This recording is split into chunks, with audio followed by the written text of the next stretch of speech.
mélange. Et je lui dis oui, c'est le Cameroun qui gagne. Est-ce qu'on peut répéter ensemble? C'est le Cameroun qui gagne.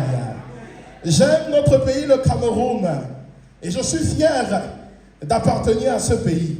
Dans la constitution de notre pays du 18 janvier 1996, une version consolidée de celle de 1972, le premier article, le préambule souligne: le peuple camerounais, fier de sa diversité linguistique et culturelle, élément de sa personnalité nationale qu'elle contribue à enrichir, mais profondément conscient de la nécessité impérieuse de parfaire son unité, proclame solennellement qu'il constitue une seule et même nation, engagée dans le même destin. Est-ce qu'on peut dire amen? Est-ce qu'on peut dire amen? 250 ethnies, plus de 250 ethnies, mais qui ne constituent qu'une seule et même nation. Ça me fait penser, chers amis, madame, mademoiselle, monsieur, à cette pensée de l'apôtre Paul, ce texte que je viens de lire pour vous et moi. Je vous plante dans le contexte pour que vous le compreniez facilement et simplement. Nous sommes dans Actes au chapitre 17. L'apôtre Paul arrive chez les Grecs, précisément à Athènes. Et les Athéniens sont très fiers de leur culture. D'ailleurs, les Athéniens pensaient qu'ils étaient une race supérieure. Ils avaient l'habitude de leur dire, leurs pères, leurs ancêtres avaient été créés du sol de leur terre. D'où le nom autochtone. Peut-être vous ne le saviez pas. Autochtone signifie né du propre sol, pour faire la différence avec ceux qui étaient nés d'ailleurs. Alors les Athéniens pensaient, à cause des grands hommes comme Socrate, comme Platon, comme Aristote, ils pensaient, à cause de la démocratie et de leurs arts, ils pensaient qu'ils étaient une race supérieure et que les autres étaient des barbares. Tous ceux qui ne parlaient pas la langue grecque étaient considérés comme des barbares. Tous ceux qui n'avaient pas la démocratie grecque étaient considérés comme des barbares. Tous ceux qui n'avaient pas la richesse de la culture grecque étaient considérés comme des barbares. D'autres termes, vous et moi, aux yeux des Grecs, étions des barbares. Je rends gloire à Dieu, parce qu'à ses yeux, nous sommes des princes et des princesses, et qu'il n'y a personne, quelle que soit la tribu, la race, la nation, la couleur, qui soit considéré aux yeux de Dieu comme un barbare. En Jésus-Christ, nous sommes princes et princesses. L'apôtre Paul va donc arriver dans ce contexte où les Athéniens étaient fiers d'eux-mêmes, dans ce contexte d'ethnocentrisme grec. L'apôtre Paul va prendre la parole et il va dire un message radical, un message de provocation. Paul, dans Actes au chapitre 19, les versets 25 à 26, et précisément le verset 26, il est écrit: il a fait que tous les hommes sortis d'un seul sang habitant sur toute la surface de la terre, ayant déterminé la durée des temps et les bornes de leur demeure. Tous les hommes, pas seulement les Athéniens, tous les hommes sortis d'un seul sang. C'est la parole de Dieu. Oh, chers amis, madame, mademoiselle, messieurs, tous les hommes sont issus d'un seul sang. Tous les hommes sont issus d'un seul sang. Que vous soyez rouge, jaune, noir, blanc, tous les hommes sont issus d'un seul sang, dit la parole de Dieu. Le sang d'Adam. En fait, l'apôtre Paul rappelle que nous avons été créés par Dieu. Et dès le départ, l'intention de Dieu était de fonder sa famille sur la terre, en créant Adam et Ève et en leur donnant la recommandation d'aller, de se multiplier, afin de remplir la terre. Dieu fondait sa famille sur la terre. De telle sorte que pour lui, il n'y avait pas une question de distinction. Mais hélas, le péché est rentré dans l'humanité.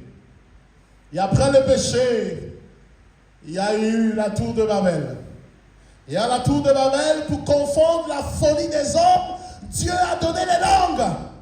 Et les langues ont fait des barrières de séparation plus tard. Ce n'était pas le plan de Dieu. Le plan de Dieu, c'est que tous les hommes soient issus d'un seul sang et fondent sa famille. Il a fait que tous les hommes, sortis d'un seul sang, habitant sur toute la surface de la terre. En fait, le message de l'apôtre Paul aux Athéniens, aux Grecs, et peut-être aux Camerounais aujourd'hui encore, est un message clair. Chers amis, madame, mademoiselle, monsieur, tous les peuples, grecs comme barbares, viennent du même Dieu. Tous ont une même origine, une même dignité, une même dépendance envers le Créateur. Plus encore, écoutez-moi bien, chers amis. Plus encore, la supériorité raciale ou culturelle est un mensonge de Satan. La supériorité raciale ou culturelle, voire tribale, est un mensonge de Satan. Nous sommes tous égaux devant Dieu. Nous avons tous une source, une origine, Dieu, par Adam et Ève. Et par le salut en Jésus, nous avons tous une seule identité, fils de Dieu. Amen. Et par le retour prochain de Jésus, nous avons tous une seule destinée, la vie éternelle. Amen. La supériorité raciale, la supériorité tribale, la supériorité culturelle est un mensonge de Satan. Plus encore, nous sommes, écoutez bien ce que je m'en vais dire, nous sommes tous frères et sœurs de sang. Amen. Écoutez-moi bien, nous sommes tous frères et sœurs de sang. C'est ce que l'apôtre Paul est en train de dire. Il le dit sans embâche. Nous sommes tous d'un seul sang. Vous savez, quand un père veut se vanter de son fils, il va l'appeler et lui dire, tu es mon sang. Tu es mon sang. Le diriez-vous à un autre fils? Le péché a voulu qu'on le dise à son propre fils. Mais la Bible est en train de dire que tous, nous sommes frères et sœurs de sang. La science le confirme. La science moderne a confirmé que la Bible disait ce que la Bible dit depuis des siècles. Les généticiens ont découvert que tous les êtres humains partagent 99,9% de leur ADN. Combien? 99,9% de leur ADN. Ça veut dire quoi? Nos différences visibles, à savoir la couleur de peau, la forme des yeux, les traits du visage, ne représentent que 0,1% de variation.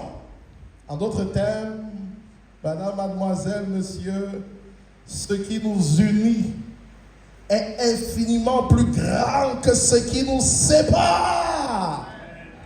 Ce qui nous unit est infiniment plus grand que ce qui nous sépare. Peuple camerounais, qu'importe votre nationalité, votre rang social, un seul sang coule dans nos veines, qu'importe la langue que vous parlez, anglophone ou francophone, une langue coloniale, un seul sang coule dans nos veines, le sang d'Adam. Que dire de vos tribus? Vous êtes Bamileke, Boulou, Aoussa, etc. C'est le même sang qui nous anime, le sang d'Adam. Votre famille politique ne devrait pas être un facteur de rupture et de haine. Que vous soyez, permettez-moi d'utiliser ces expressions péjoratives, que vous soyez tontinard, ou sardinard, ou cabri, ou encore nulle part pour répéter moustique le charismatique. Un seul sang coule dans nos veines. nos différences de position, nos différences de perception politique ne devraient pas altérer le fait que nous sommes frères et sœurs de sang. Nous sommes liés par le sang. Nous sommes tous frères et sœurs. Nous sommes l'humanité. Il y a des liens plus forts que la nation, la tribu. Il y a des liens plus puissants que la langue maternelle, la langue coloniale. Il y a des liens plus nobles que la famille politique ou linguistique. Ce sont des liens de sang. Ils sont universels, indélébiles, des empreintes éternelles dont Dieu nous a marqués. Oh, je voudrais terminer là. Si l'homme avait accepté cette vérité essentielle pour des relations humaines saines, combien de génocides, d'homicides, d'infanticides, de parricides, de fratricides et même de suicides n'auraient pas été commis? Combien de vies humaines auraient été épargnées? Oui, si l'homme avait accepté cette vérité essentielle, il n'y aurait jamais eu de traite négrière. Il n'y aurait jamais eu de seconde guerre mondiale avec le concept de race aryenne. Il n'y aurait jamais eu de guerre civile au Congo. Il n'y aurait jamais eu de génocide au Rwanda. Il n'y aurait jamais eu de conflit intertribal au Cameroun, ni de questions anglophones ou plutôt de crise anglophone, parce que nous sommes frères et sœurs de sang. Ne laissons pas les discours haineux s'établir parmi nous. Les musiques de clivage, les blagues négatives sur l'ethnie, sur la tribu, les paroles blessantes. Ne laissons pas ces choses nous fragmenter. Le Cameroun est une bénédiction de Dieu. Amen. Et en Jésus-Christ, il n'y a plus ni grec ni juif. Nous tous, nous sommes enfants de Dieu. Il est notre Père. Lui qui des peuples n'en a fait qu'un. Avec votre permission, je vais m'arrêter là. Est-ce que tu peux dire à ton voisin, avec votre permission, en lui serrant la main, dis-lui, comme je le dis au pasteur Péguien, tu es mon frère de sang.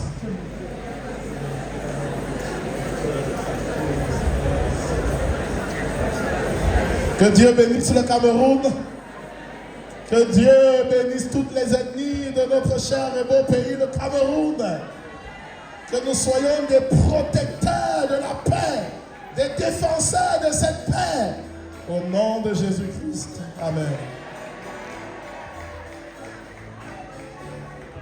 Est-ce que nous pouvons encore dire un grand Amen?